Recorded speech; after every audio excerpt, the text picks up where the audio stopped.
Hello and welcome to the Black Ponder. I'm Neil Trotter. Today we're going to be talking about radical feminism. That's right.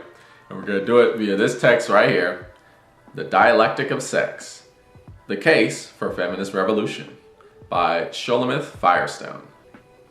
So this text right here is a classic feminist thought, a classic feminist theory, a classic radical feminism, written in, I think, 1969, first published in 1970. So we're talking about radical feminism as opposed to just regular feminism, right? So what's the difference? Well, what do we mean when we say radical? I don't know what we mean. I mean, most great philosophers have radical ideas, don't you think? I mean, Aristotle had radical ideas. I mean, Frederick Nietzsche had radical ideas. Many great philosophers are great because of their radical ideas.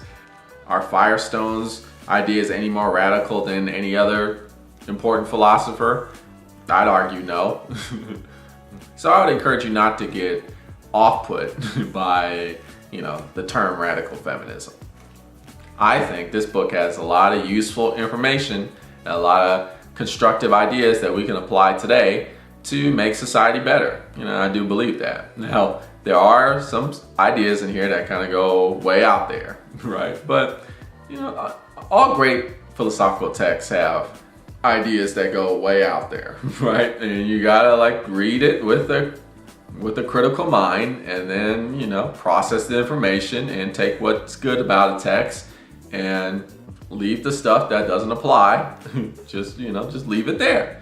That's what it means to critically read or critically think about something. So what we're gonna do is what we always do here at the Black Ponder. We read quotes from the text and then we add supplementary commentary on the video and maybe even with the comments below. So I will begin with the first quote that I highlighted in the book. In case you have this edition and you want to follow along, this is page 8 at the bottom, the last paragraph. Unlike economic class, sex class sprang directly from a biological reality. Men and women were created different and not equal. Although, as de Beauvoir, she's referring to Simone de Beauvoir. Did I pronounce her name right? Hope so.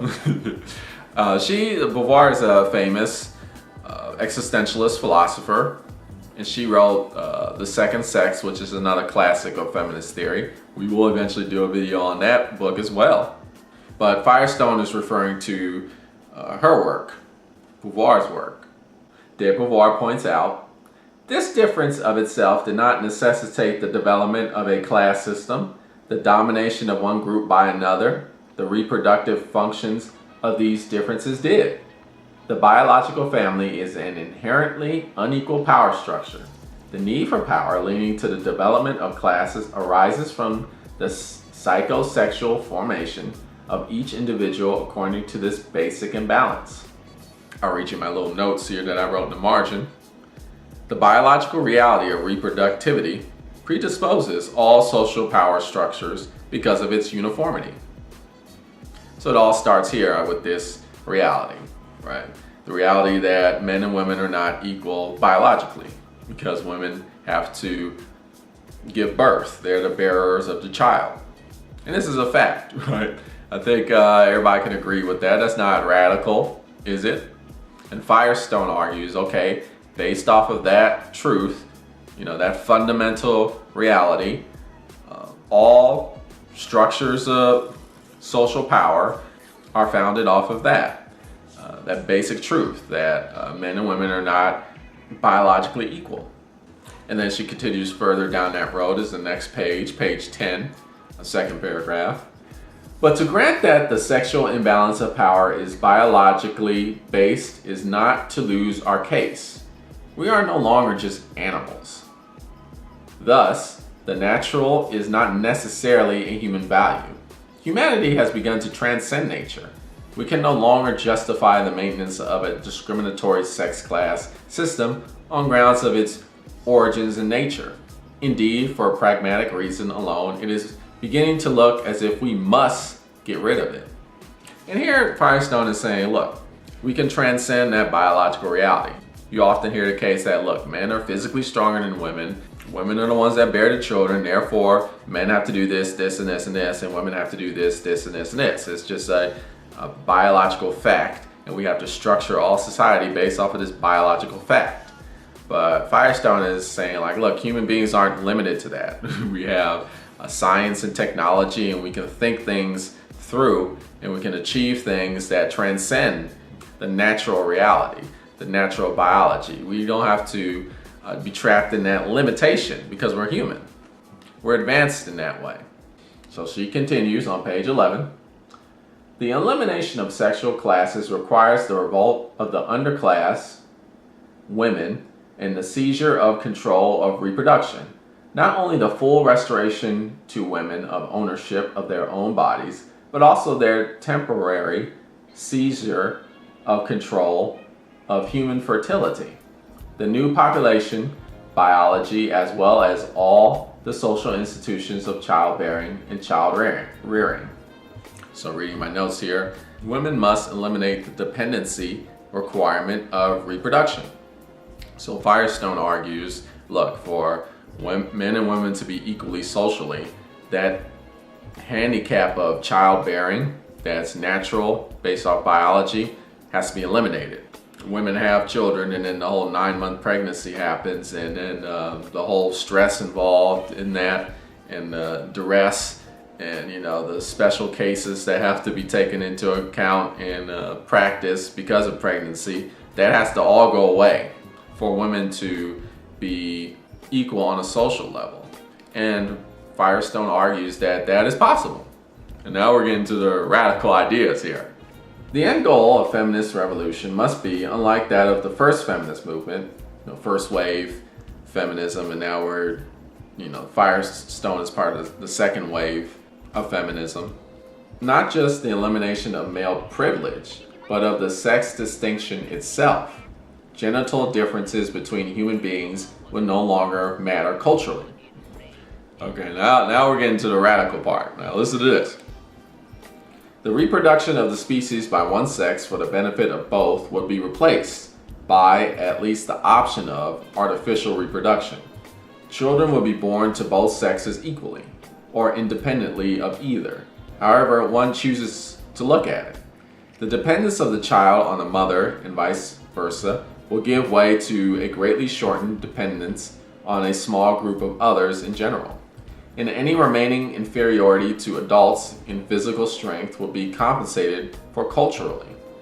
The division of labor would be ended by the elimination of labor altogether through cybernetics. The tyranny of the biological family would be broken. So Firestone argues, look, we got technology, and you gotta remember this is 1970, so the sky's the limit. Although today, artificial intelligence, robotics, it is advancing. Biotechnology as well. Firestone's talking about, look, we can do some artificial insemination, artificial reproduction, test tube babies. That's how we do it, right? And labor, let the robots do the labor. Humans don't need to do the labor anymore.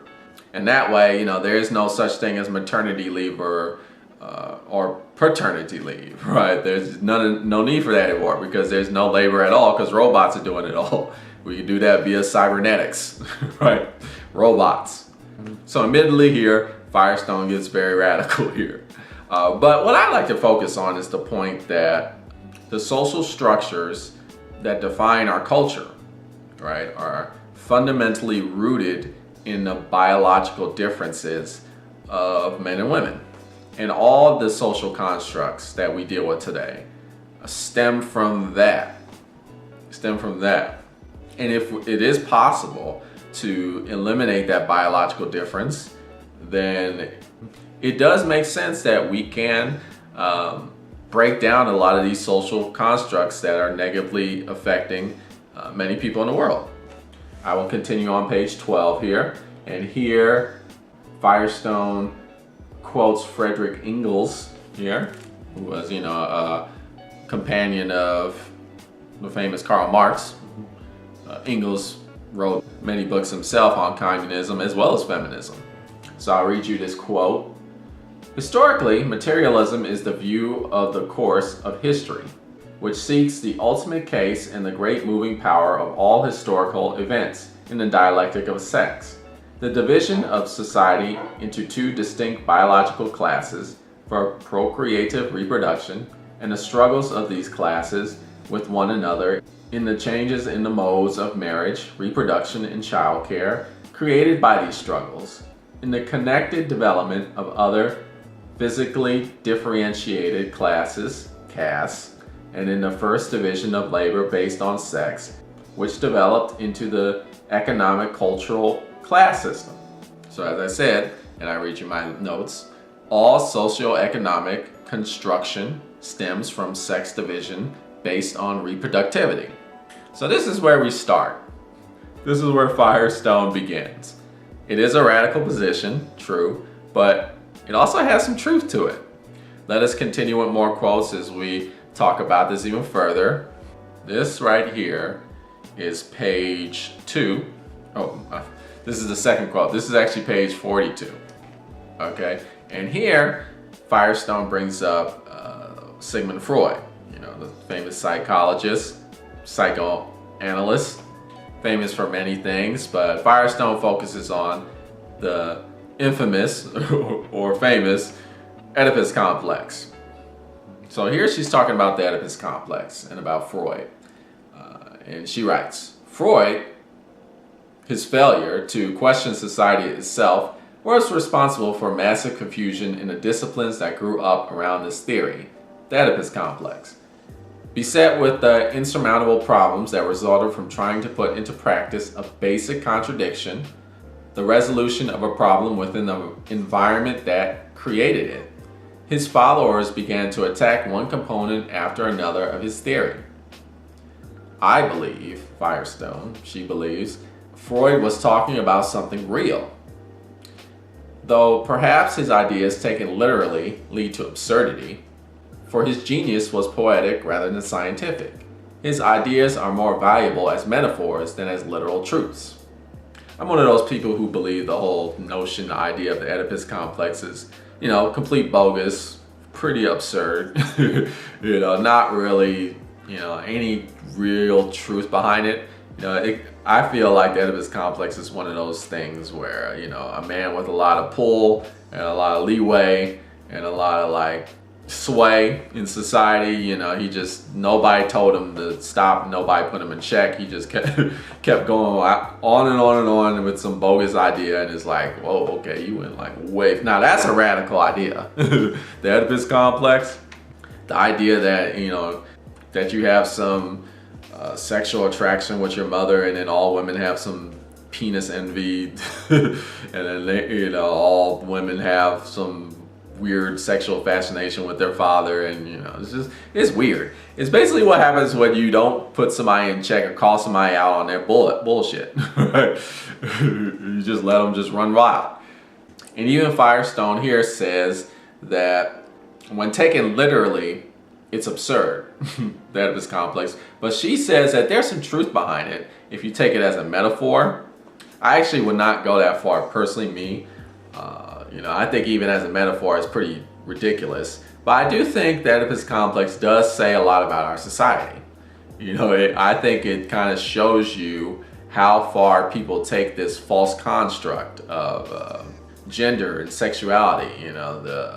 I want this system of patriarchy, and when you try to make sense out of it, when you try and instill truth into this whole notion of what it means to be a man and what it means to be a woman, and the falsehood of that, you kind of get in these weird ideas and these weird concepts like the Oedipus complex, because patriarchy, this whole notion of how society feels a man should be and a woman should be, is absurd. It's absurd. And when people try to make sense out of it, they also go into absurdity. I think the Oedipus complex is like that. However, Firestone says, you should take it as a metaphor. So we'll continue with the quote, page 43. So what she does here, she quotes Andrew Salter, a writer who wrote The Case Against Psychoanalysis. And this quote from him, Andrew Salters, from that work is, "If we grant that the disappearance of the Oedipus complex is achieved through castration, fear, does it not appear as if normality is acquired as a result of fear and repression exerted on the boy?" Okay, that's the quote from The Case Against Psychoanalysis by Andrew Salter. Now, Firestone, from that quote, comes up with her own conclusion. I submit, Firestone, that the only way that the Oedipus complex can make full sense is in terms of power. We must keep in mind that Freud observed this complex as common to every normal individual who grew up in the nuclear family of a patriarchal society, a form of social organization that intensifies the worst effects of the inequalities inherent in the biological family itself. And my notes puts, the Oedipus complex reveals power inequalities brought about by a patriarchal society. So what I think we can gather from what Firestone is saying that we can apply to today is, there's still a lot of weight put into the Oedipus complex to this day. Like, there's a lot of serious psychologists who believe in it. I remember I took when I was in college and I took philosophy 101, my philosophy teacher, she totally bought into the Oedipus complex. And I'm like, wow, this is like, we're in the 21st century and you still believe that you sexually desire your father. Like, you think that, this is my college professor, and of course the students were having debates with her about it because you're like, this is crazy, but she bought into it. A lot of people still buy into that. But I think what it tells you about society is like, society works so hard to try and justify this false patriarchal system that we're in. And it tries so hard that they come up with these really absurd ideas like the Oedipus complex to instill truth, into this patriarchal system. Men are this way because this, and this, and women are this way because this, and this. And people even go so far as to say, well, actually, all boys are sexually attracted to their mom and all girls are sexually attracted to their dads, and all girls have this envy for a penis. It's like, and that's why patriarchy works. And I think it's important to understand the absurdity of it, because then we can call it out for what it is, absurd. So now let's go to the third quote, and this is page 57. Following the end of the feminist movement, with the granting of the vote, came the era of the flappers. Flappers, what's a flapper? Those are like women, I believe they're from the roaring 20s. They're like an archetype or like a kind of lady who was successful in society, was very independent, didn't need a man to succeed necessarily, was dressed fashionably, was a member of high society, was cool. This was one of the first archetypes of the successful independent woman. So we continue. An era that in its pseudo-liberated sexuality much resembles our own. The widespread female rebellion, stirred up by the feminist movement, now had nowhere to go. Girls who had cut their hair, shortened their skirts, and gone off to college no longer had a political direction for their frustration. They were a roused class who did not know what to do with their consciousness. They were told then, as we are still told now, you've got civil rights, short skirts, and sexual liberty. You've won your revolution. What more do you want? But the revolution had been won within a system organized around the patriarchal nuclear family. My notes that I wrote. The progress of first wave feminism is allowed only within the patriarchal framework. So what Firestone is getting at is this false idea of success and this false idea of freedom, right? You go through the whole women's suffrage movement, and then women finally win the right to vote in America in the 20s. And then, these kinds of women, labeled as flappers come out who are like, oh, they're independent, they're suave, and they're cool, and they can do it all, and they don't need to do it without a man. See, we did it. We won, right? But there's still a lot of limitations that women had to deal with, and a lot of restrictions. And women were allowed a certain amount of freedom within the confines of the patriarchal framework. Okay, they could do certain things like, okay, we'll give you this, this, and this, but you don't do this, this, and this. You can go ahead and vote, but you better vote for the person I tell you to vote for. You better not vote for somebody that I don't want you to vote for.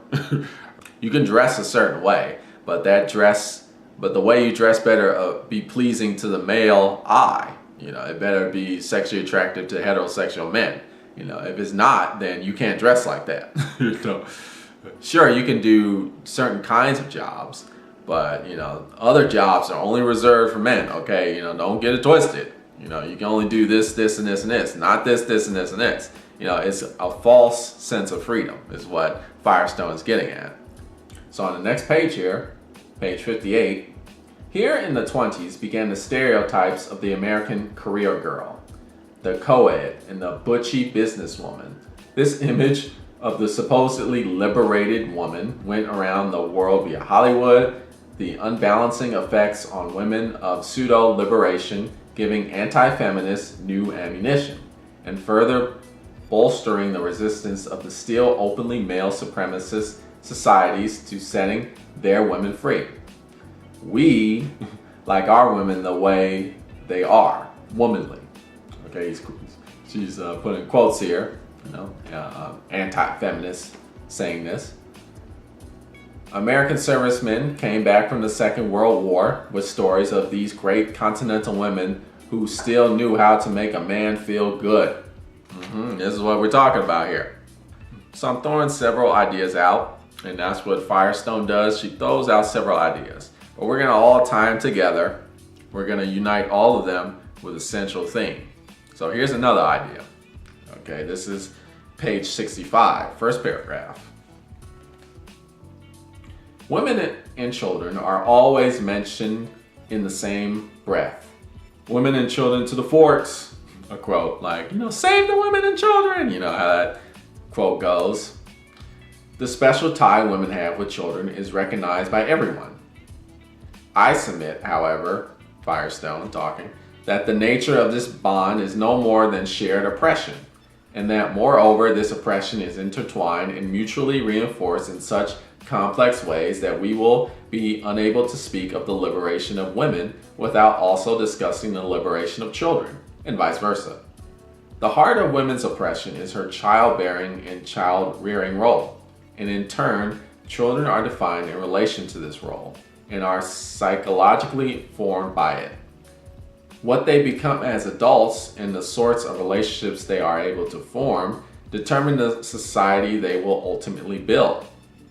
So what Firestone is talking about here is children or childhood and womanhood.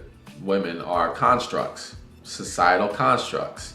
The social power structure that controls society today uses the biological fact of women having to bear children, give birth to children, going through pregnancy. It uses that to create a construct of womanhood that's fictitious, a fictional construct of womanhood that goes beyond that fact of just childbearing and giving birth and the pregnancy, and there's all this other stuff that's added to the notion of womanhood and also the notion of childhood. And so childhood is a construct and womanhood is a construct, and these constructs are used to reinforce social power structures of today that keep people down, this patriarchal power structure. How so? Well, let's continue. This is page 77, and yes, it's the second paragraph here. It became desirable to keep one's children at home for as long as possible, to bind them psychologically, financially, and emotionally to the family unit until such time as they were ready to create a new family unit. For this purpose, the age of childhood was created. So Firestone brings up the creation of childhood. She talks about medieval times and times of feudalism where children were considered adults at much younger ages, and there really was no concept of childhood really. Really what there was just you're a young adult, or you're just you're an adult that's like really young, and you need to start working and becoming an adult immediately. So in a lot of medieval societies, there was no coddling or cuddling or like babying children. Children were sent off to get apprenticeships immediately. After they became babies, they didn't really spend much time with the parents even. They were just sent to a master or a craftsman or just some sort of person to teach them the ways that they would work for the rest of their life. They would adopt an apprenticeship. And it wasn't until modern times that the whole notion of childhood, like, no, you can't do that to children, right? Children are, they're precious, they're innocent, right? They're fragile. We have to treat children like a special case. And we have to limit children psychologically, financially, emotionally. We have to restrict them to the family structure, because this is what it means to be a child. I shall continue with the quote. The concept of childhood dictated that children were a species different not just in age, but in kind from adults. There were a different species of human.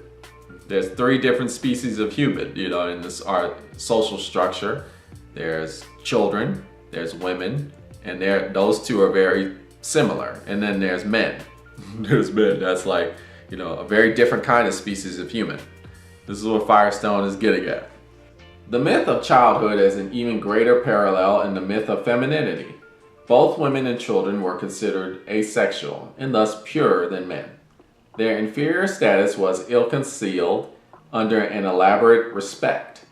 One didn't discuss serious matters, nor did one curse in front of women and children. One didn't openly degrade them. One did it behind their backs. As for the double standard about cursing, a man is allowed to blaspheme the world because it belongs to him to damn. But the same curse out of the mouth of a woman or a minor, i.e. an incomplete man, to whom the world does not yet belong, is considered presumptuous, and thus in impropriety, or worse. And let me read you my notes. Women treated as children, unable to cope with harshness, as well as men, because they are subordinate versions of men. It reminds me, I remember I had buddies, we would curse in front of each other, and then we'd have the buddies who grew up with chivalry. They were raised with some chivalrous ideas. So women would come in, girls our age, and then some of the guys would be like, "Oh no, stop cursing! The ladies are here." Of course, a lot of those ladies got upset and angry. They're like, "What are you talking about? You can curse in front of us. It's cool." That kind of age is kind of dying. Although there's still people my age who think that. But it's this notion that women are more pure, more sacred, more fragile than men, so they can't handle a lot of the harshness that men can handle. Or and it's even the case where it's about politeness. It's about we have to treat women with more fragility. They're actually more fragile. And if you treat them on the same level, like if you curse with them, if you talk about nasty things with them, that's impolite. You're not treating them like a lady, right? And this is a false construct, right? It's false. It's just not true. You know what I'm saying? Women aren't more fragile than men. They're just not, right? Women are just as nasty as men are, right? There's no real difference in that regard. And then Firestone uses the example of children as, children are just an extension of that fiction. Like the status of children or of childhood is this fiction. Like we need to treat children more fragile than adults because, they're more innocent and more pure. And, Firestone's like, that's just the same fiction that we do with women. Now, this is a radical idea because, are children fundamentally different from adults? Yeah, I think so. I think so. I think, there's children's psychology is a thing. When a child signs a contract, like, a legal contract is not legally binding because children, aren't as psychologically mature as adults. It does take a while, when a child, says I'm romantically in love with somebody. That's very different from like, you know, a grown person that says they're romantically in love with somebody, right? It's like, you know, it's two different things. So does Firestone go maybe a little too far with that concept? Yeah, I mean, it's a bit overly radical, I would say, but she does have a point. She does have a point. We can fondle children a little bit too much. That's the case. It reminds me a lot of the children's programming that came like after Sesame Street, like Barney, you remember that? Or like Blue's Clues, where, you know, I would watch them as like a young boy. Those shows came out after. I was still young, but I wasn't young enough to watch that kind of level of children's programming. But, you know, you look at these shows and be like, wow, do they think children are like absolute idiots? The way they, you know, are so slow with the rhyming and like the super basic math. I mean, they could get a little bit more advanced or talk about a little bit more advanced topics than what's being presented. Sometimes in our society, we can treat children as, you know, a subhuman, right? Or like some sort of subclass of people. In many ways, they are just little people, you know, even though they still are children, and there's some fundamental differences. We do add a lot of fiction to childhood, which serves a social purpose. Let's continue, page 80. In each case, a physical difference has been enlarged culturally with the help of special dress, education, manners, and activity until this cultural reinforcement itself began to appear natural, even instinctive, an exaggeration process that enables easy stereotyping. The individual eventually appears to be a different kind of human animal with its own peculiar set of laws and behavior. I'll never understand women. In quotes. You don't know a thing about child psychology. Right, here are my notes. Women and children become different subcategories of human. Men are the super category. That's the ultimate point of what Firestone is saying. Like, you might disagree with how far she takes the way men and women and children are categorized, but, you know, I personally do agree that when women, children are categorized in society differently from men, and a lot of that difference is fictional. It is true that you can see many ties between women and children in this fictional social construct. So it's not just childhood that's used to reinforce these fictional constructs that support male dominance in society. It's also race. You know how we talked about how unequal biology of men and women is the foundation of all social constructs, like race. So get a load of this. You know, this is page 103, Firestone talking here. If, in the white man's sex drama, the white woman plays wife, his private property, and the black woman plays whore, his public property, what role does the black man play? The black man plays pimp. The black man is a pawn in the game of the white man's sexuality. Uh-oh, here we go. It's getting racial here. But it's important, you know, and I think she has a point, a good point. The black man's malehood is so questioned by the man, the white man, that it registers only in terms of his power over the domination of women, who are at least more powerless than himself, because women are his major weapon in the war of masculinity with the white man. His relation to them becomes corrupted, not like that of man over woman, husband over wife, but like that of pimp over whore. And we're getting into, you know, the stereotype of the black man, right? The hypersexual, ultra cool, gets all the ladies because of his cool blackness, right? And you see this in all types of cultural roles, from like, you know, mainstream hip hop, you know, even today, you'll see the hip hop videos with the, you know, the cool rapper and just a bunch of white girls. Isn't that funny? From like The Weeknd to like Travis Scott, Future, like, man, it's just a lot of white girls here and one black dude. Isn't that weird? But in Firestone, and you know, this is 1970, so this is nothing new, right? You know, black exploitation. Shaft is kind of like the embodiment of that, and you know, Shaft is cool. I like Shaft, you know, and a lot of those black exploitation movies from the 70s were cool, but they did kind of operate off that that cool black hypersexual male stereotype. And what Firestone is saying is that that stereotype just reinforces white male dominance ultimately at the end of the day. Even though, you know, that tricks many people, like, oh, you know, black people are, you know, we're getting powerful, you know, we're black power. No, you're conforming to the white man's patriarchal role. You know, it's the same, it's just a conforming of that power structure. So Firestone continues, but such a transformation, when it succeeds, is based on fantasy. For as long as the white man is still in power, he has the privilege to define the black community as he chooses. They are dependent on him for their very survival. And the psychosexual consequences of this inferior definition must continue to operate.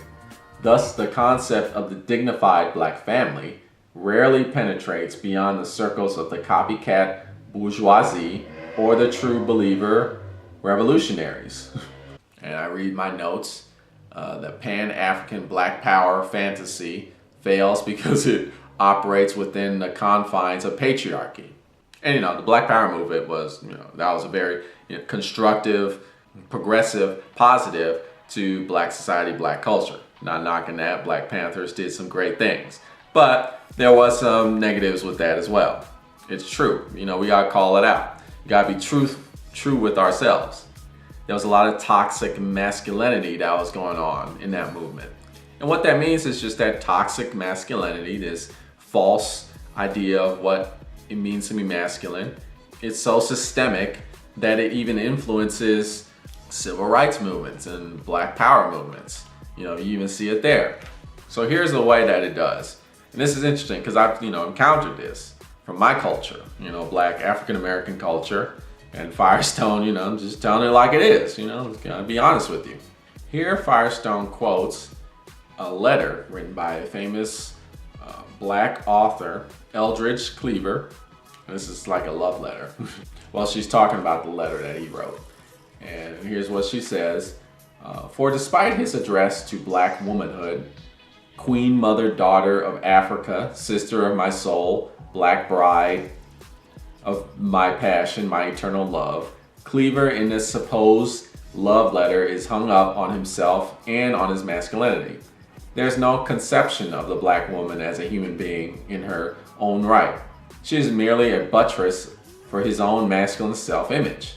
The same old trick in revolutionary guise, the male defining himself negatively as man strong by distinguishing himself from woman weak through his control of her. Like the pimp who rejects the female in himself, achieving a false sense of manhood power through domination of all females in his vicinity. And she's talking about how a lot of black men incorrectly hold their women up on a pedestal in a very objective way, where it seems as if they are crediting black women as special, but really they're just objectifying them. Black men call black women Nubian princesses, goddesses, you know, Mother Gaia, you know, bearers of my children, you know, tappers of the African true nature, strong female nurturers and bearers of my children with roots of the African queens of the Nile. You know, look at their giant afros and their huge hips and curves that dignify them and show that they are powerful, strong women, right? But they do it in a way that's only within the context of male service, right? You know, and I remember seeing that a lot back in the 90s when I was a kid, when like the Pan-African thing was like really big.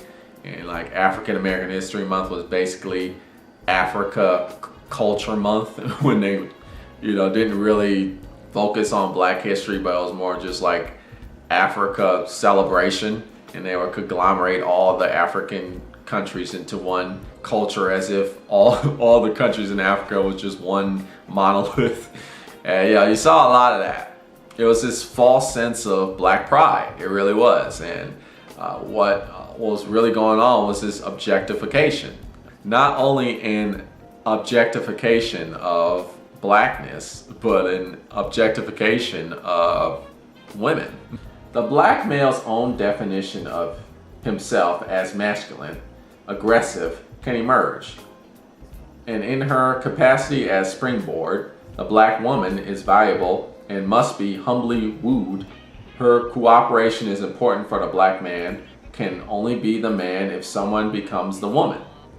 It's this idea that black women are only valued as the object of male service, of black male service. They have to progress the agenda of the black man to actually matter.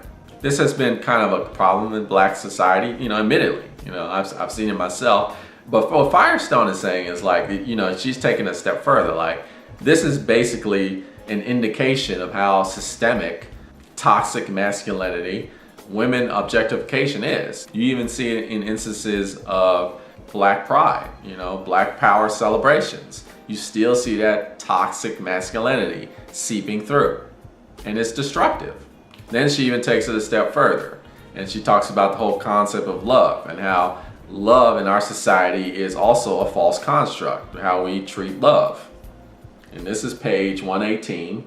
Thus, falling in love is no more than the process of alteration of male vision through idealization, mystification, glorification that renders void the woman's class inferiority. So it's a kind of socialized love, this worshiping of the woman as an object of male servitude, right? Not as a woman as a subject, not as a woman as her own entity that exists outside the reality of the man, right? Love can only exist within the context of the man's needs. This is page 119, first paragraph. It is only the false idealization we have described above that is responsible for the destruction.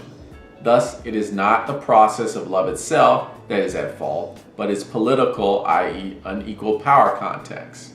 And we're talking about the elimination of the subject of the woman, right? The woman as her own being outside the male context, right? That's completely destroyed. That's the destruction that we're talking about. If love exists with the consideration of woman as subject, that's constructive love. But if you're only like using love as this reinforcement of male authority, right? That's destructive. And she continues the idea. I'm going to page 136 now. For the exclusivity of the beauty ideal serves a clear political function.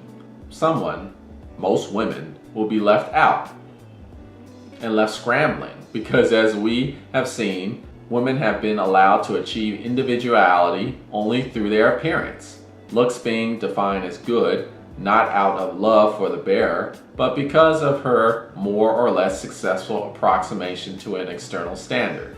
The image defined by men becomes the ideal. And I read you my notes. Busy conforming to a false reality, societal norm, patriarchy, the truth of the individual is lost. And I will continue Firestone's quote here. This is the third paragraph, actually.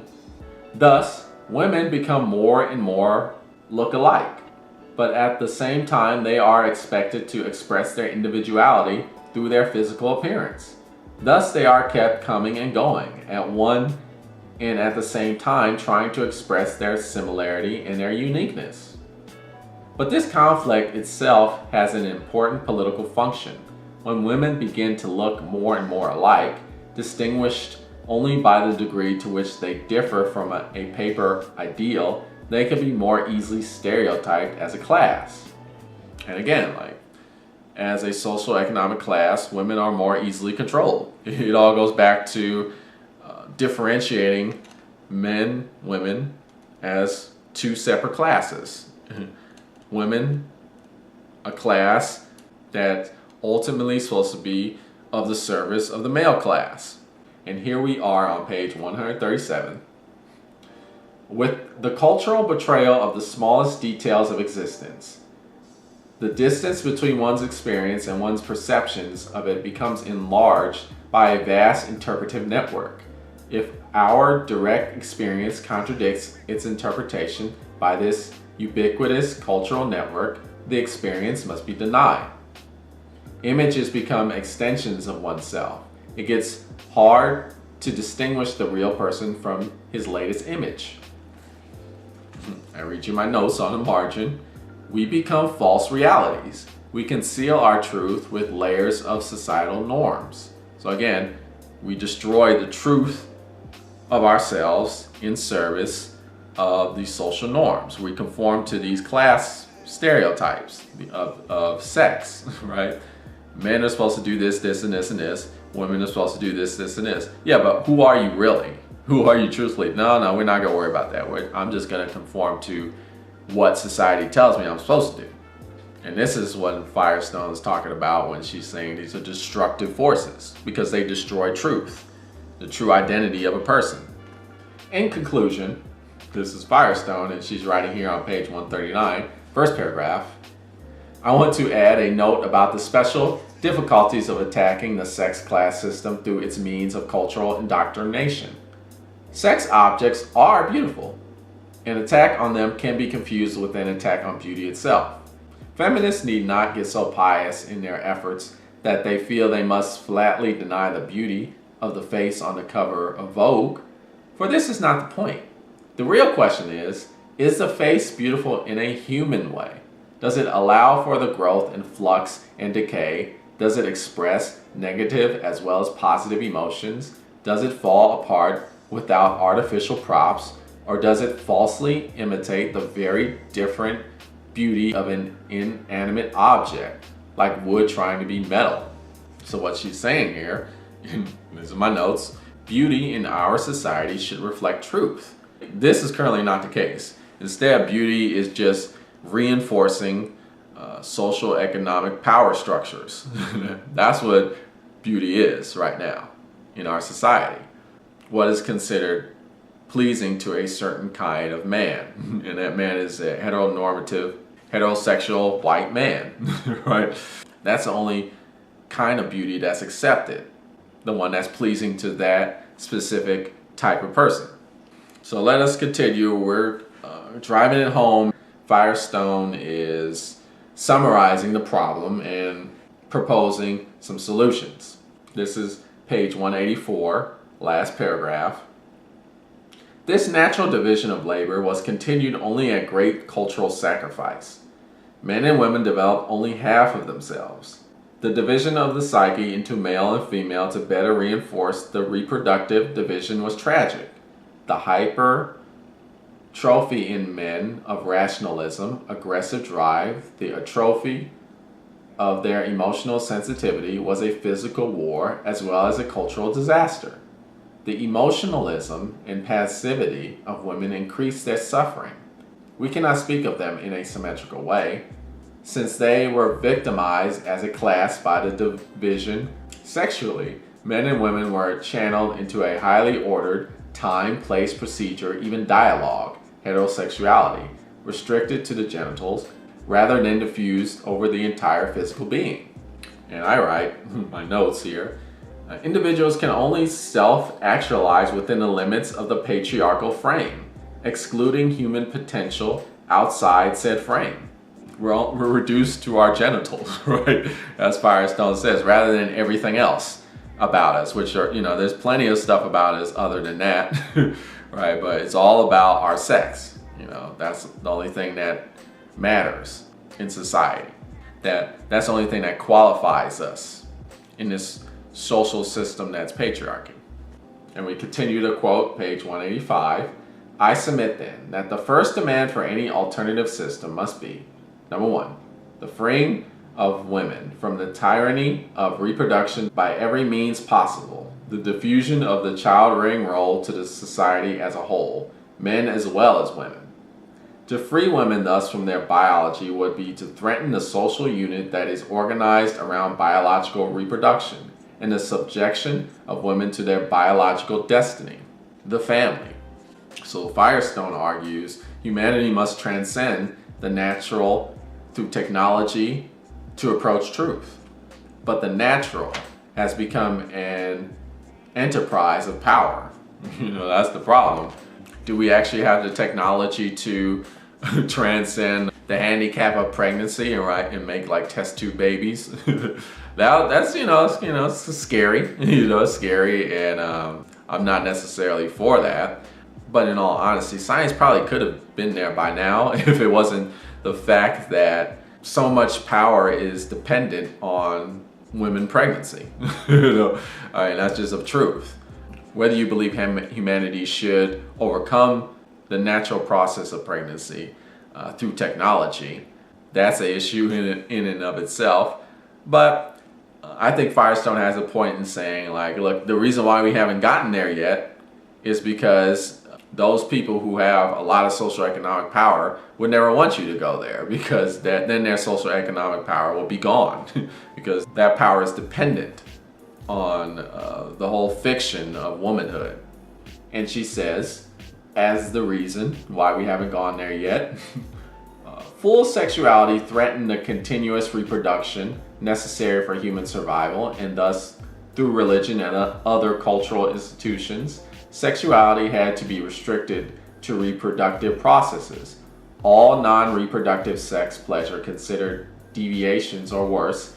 The sexual freedom of women would call into question the fatherhood of the child, thus threatening patrimony.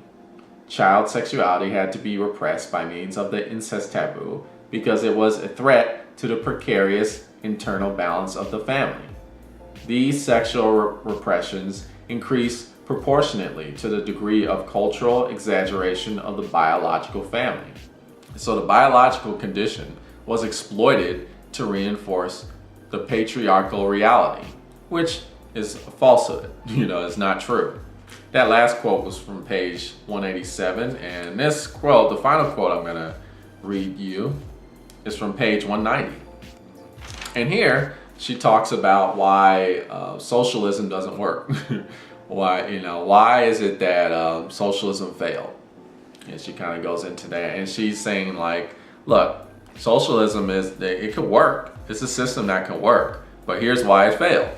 This failure, in turn, was due to the limitations of a male-biased revolutionary analysis based on economic class alone, one that failed to take the family fully into account, even in its function as an economic unit.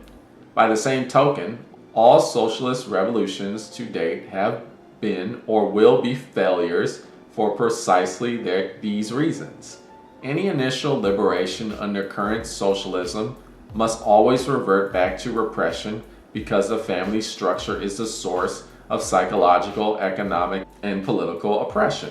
So again, we go back to the idea that, look, it all goes back to the exploitation of the biological fact that men and women are different due to their sex organs. And the people who have the most socioeconomic power have structured society, have created entire structures that are false. They're complete fictions, but they're grounded, rooted in this whole idea that women are different because they're the ones that bear the children, that go through pregnancy, that have to give birth. Because of that, all this other stuff is true, that they're more fragile, that they're more pure, that they're asexual, that they are less aggressive, more nurturing. All this falsehood was created, and it was created solely for the sake of controlling power. And this is what Firestone is saying in the Dialectic of Sex. There are some radical ideas, right? She believes in test tube babies, like we should use technology to just do away with pregnancy, and like women should just not have to go through pregnancy anymore if they don't want to. She believes technology can make that happen.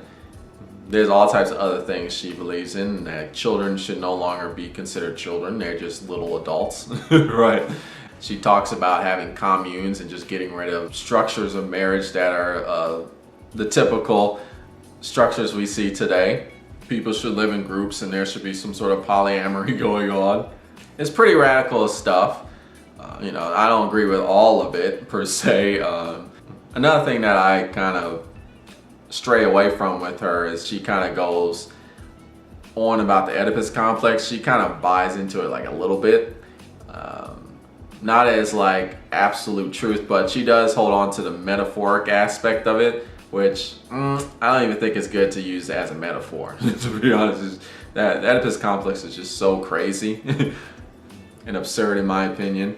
You should just throw that, throw that out, baby out with the bathwater. Not Sigmund Freud, he has some very useful ideas, like the whole id, superego, and ego concept. That's pretty constructive. I think we can learn a lot from that. But the Oedipus complex, I don't think there's much value in that, to be honest with you.